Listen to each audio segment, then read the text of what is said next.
son una variación que incluye algunos elementos de ese modelo. Se consideró, en primer lugar, cuáles eran los problemas que había. ¿Por qué en Latinoamérica pensamos y por qué en Honduras en particular no hay más inversión? ¿Por qué hay menos inversión extranjera?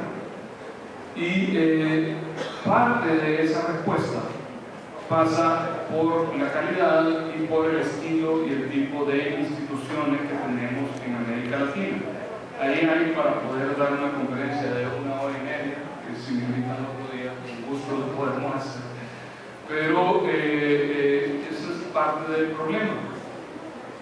Y cuando uno empieza a leer un poco de literatura, se empieza a encontrar con que hay una constante, y es que los países, en general, no en todos los casos, pero en general los países que funcionan bajo la tradición del derecho común tienden a ser lugares que son más amigables a la actividad empresarial. Y es la actividad empresarial la que genera riqueza al final. Los costos transaccionales en Honduras son o suelen ser bastante altos. Piensen en cómo se inicia una empresa en el país. Los que hemos sido, en mi caso no estoy ahorita, pero he sido casi el resto de mi vida abogado privado, todos los abogados privados que están acá, los costos de poderse constituir como sociedad son costos elevados, arriba de los $1.000 hasta $1.500. Y pensemos en la señora que está queriendo abrir una pequeña venta de hamburguesas o un salón de belleza, y que es lo que en otros países, como en Estados Unidos, oímos la historia de que mi abuelito llegó al puerto con $1 en la bolsa y después de un tiempo de trabajar lavando platos llegó dueño del restaurante y ahora es dueño de McDonald's. Eso en nuestros países no suele suceder, o sucede muy rara vez. ¿Por qué? Es nuevamente los costos transaccionales de hacer ese tipo de actividad son costos altos. Y parte de eso pasa por el sistema de resolución de conflictos. Al final del día, empresas grandes, empresas importantes, no les importa subir un costo de $1.500 por abrir una empresa. Pero ¿qué sucede el día que yo tengo un problema con un contrato? ¿Qué sucede el día que alguien me incumple, que un proveedor me incumple y yo tengo que ir a pelear? Y la confianza en los sistemas de justicia es el elemento constante que hace que esas empresas se ubiquen en un lugar y no en otro. Tuve la oportunidad hace un tiempo de estar en un territorio pequeñito del Reino Unido, se llama Isle of Man. Y Isle of Man es un territorio de 500 kilómetros cuadrados, una cosa chiquitita, con 100.000 habitantes sobre eso, y tiene un ingreso per cápita de $45.000 al año. Eso es el ingreso de cada habitante mínimo en ese lugar. Y todo está relacionado con el sistema de resolución de disputas. Los bancos, las empresas, los desarrolladores, los que inscriben patentes, los innovadores, todos se ubican en jurisdicciones en donde pueden resolver sus disputas de manera confiable. De manera que cuando empezamos a conceptualizar eso, el tema de las zonas de empleo, eso fue uno de los temas de mayor discusión y llegamos a algunas conclusiones. Si quieren, podemos pasar a la siguiente, porque ahí, es el vez anterior. A ver. No, perdón, tiene la siguiente. Disculpe. Uno, el régimen se iba a basar en la aplicación del common law. ¿Y por qué escoger el common law? Porque el common law es el sistema bajo el cual se lleva a cabo el 90% de las transacciones comerciales a nivel mundial. ¿Y a qué se debe eso?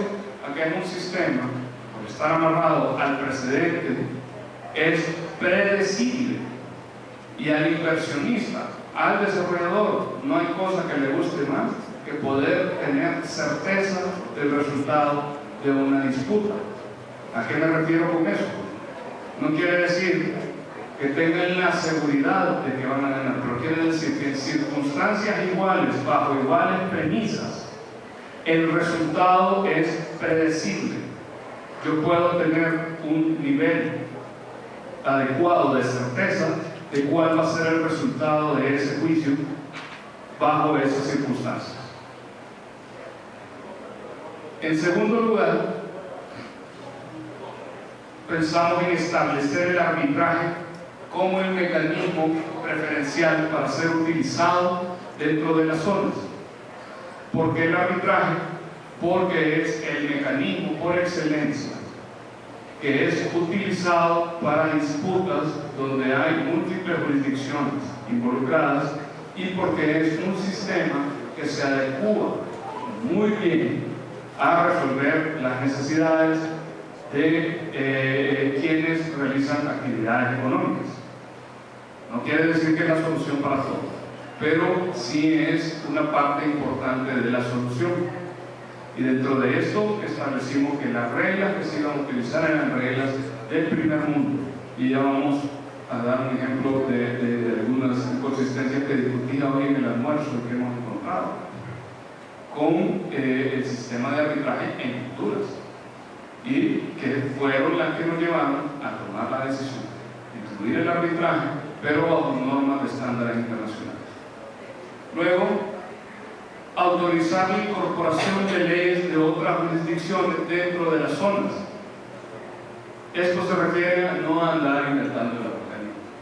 Básicamente lo que decimos nosotros es, si ya sabemos que en el Distrito Financiero de Londres o en el Centro Financiero de Dubái, el DIFC, la normativa es ampliamente aceptada y es altamente respetada, en vez de estar escribiendo nuestra propia ley y tener que convencer a las personas de que esta ley va a funcionar porque está bien hecha y que el cero genio y lo que sea, ¿por qué no incorporar la legislación del Distrito Financiero de Londres y decir, ¿saben qué, señor inversionista?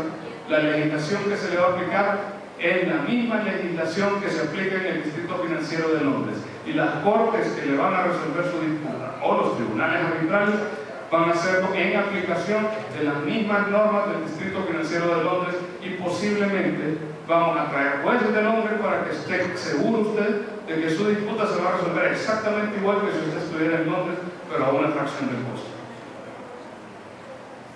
Y luego, el establecimiento de tribunales propios para todas las demás materias que no puedan quedar cubiertas por el arbitraje y que no tengan que ver en esencia con temas comerciales. Todo esto lo basamos en principios constitucionales que ya están establecidos y que son principios reconocidos dentro de nuestra legislación y que han servido de base para algunas de las. Pero aún así decidimos testear un poco, y si vemos el siguiente slide,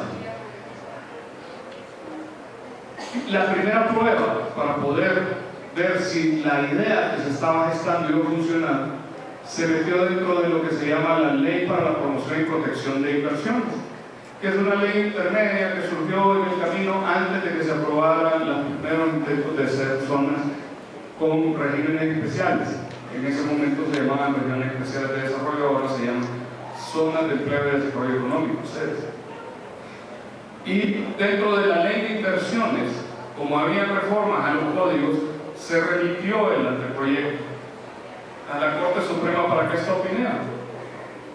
Y se solicitó en particular que opinara sobre los temas de arbitraje, porque la figura que se está utilizando para la sede y que se incorpora también dentro de esta otra ley, que es un antecedente, es la de un arbitraje cuasi obligatorio. Es un arbitraje, ¿por qué le digo cuasi obligatorio? Porque existe un mecanismo, si ustedes se quieren salir del arbitraje, pero se utiliza, como les mencionaba anteriormente, como la vía principal de solución de disputas.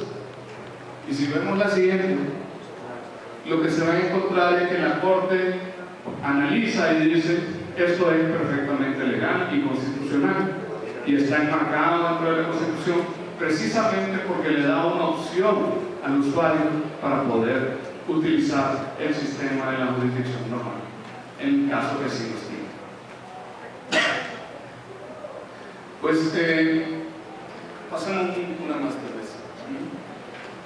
El arbitraje dentro de la sede se crea entonces como una figura para poder resolver disputas, en primer lugar, de carácter comercial y civil. Básicamente cualquier tipo de disputa que tenga que ver con patrimonio es sujeta de arbitraje y se incorpora como la figura principal para ser utilizada para la resolución de este tipo de disputas. Se incorpora también como la figura principal para resolver disputas de propiedad y nuestra Constitución, en el caso nuestro, sí establece claramente en el artículo 139, si no me equivoco, que el Estado está obligado a fomentar el uso de la conciliación y el arbitraje para la resolución de disputas laborales.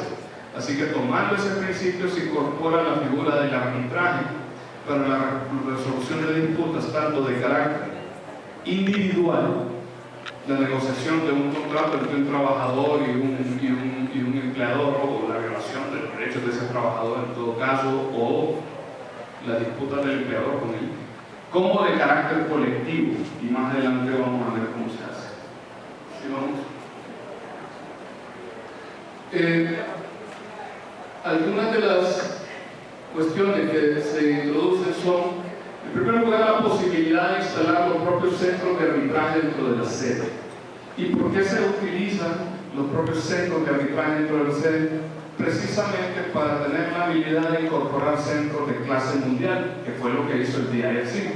El DIRC se fue a la Cámara de Comercio Internacional, habló con ellos, negoció, y lo que hizo fue incorporar una sucursal del Centro de Resolución de Disputas de la Cámara de Comercio Internacional dentro del DIRC. ¿Por qué?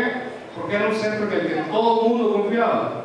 ¿Y para qué? Nuevamente, ¿para qué vamos a inventar el agua tibia? Si hay cosas que ya se sabe que funcionan. Todo el mundo se siente cómodo con la Cámara de Comercio Internacional, tengamos aquí a la Cámara de Comercio Internacional. Luego, perdón, en el anterior, se introduce, como les decía, el arbitraje en las disputas de carácter individual, pero la siguiente es la que es más interesante. Se introduce una figura que en Honduras es muy poco conocida y que es el arbitraje pendular. Y el arbitraje pendular se introduce como un mecanismo de resolución de disputas de carácter colectivo. ¿Cómo funciona el arbitraje pendular?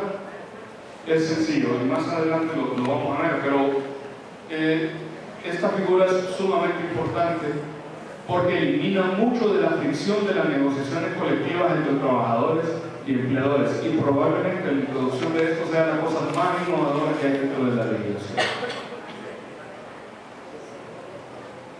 El arbitraje pendular se conoce como arbitraje suma cero. Está diseñado para resolver disputas de carácter colectivo y fue utilizado por primera vez en los contratos de béisbol, en la negociación de los contratos de los beisbolistas en Estados Unidos. Luego se introduce en Chile como un mecanismo de resolución de disputas de carácter colectivo y ha permitido un nivel de estabilidad en las relaciones entre trabajadores y empleadores en Chile extraordinario. Muy pocas huelgas y muy pocos conflictos de carácter colectivo que no tengan un elemento político detrás en Chile. Funciona de forma bien sencilla.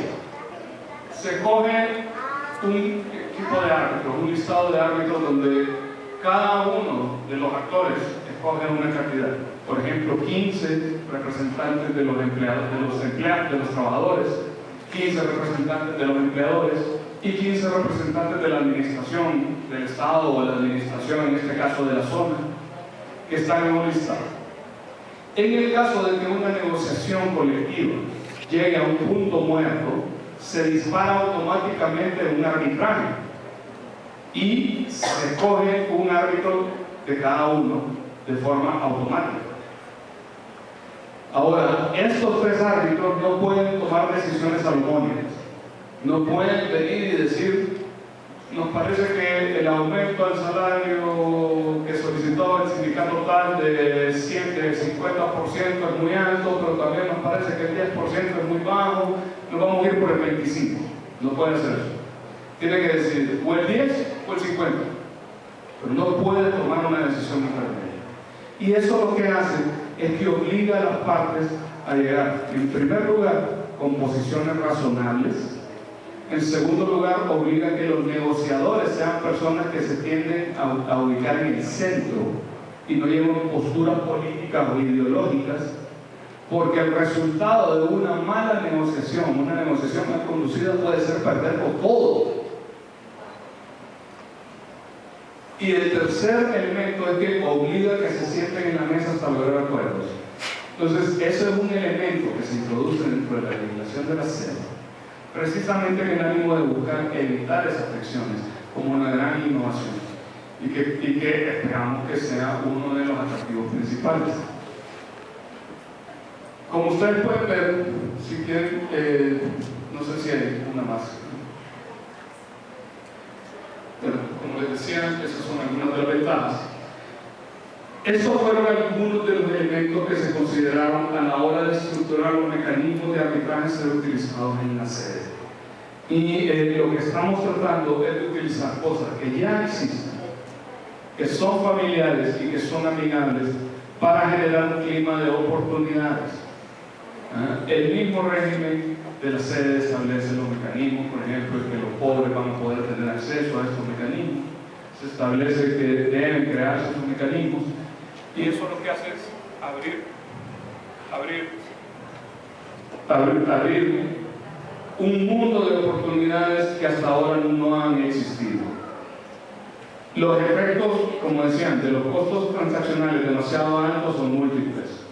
Cuando dice el gobierno que la gente no paga impuestos, que hay mucha informalidad, es precisamente porque esos costos de hacer las cosas que son demasiado altos. Parte de las soluciones pasan por eso, y si establecemos mecanismos apropiados, creo que podríamos encontrarnos en un mecanismo que permite una oportunidad de crecer a la gente, como decía Guillermo, votando con sus pies, pasando a una jurisdicción de una jurisdicción a otra, solo que lo que estamos queriendo hacer es crear un espacio dentro del mismo país que sirva a ese propósito.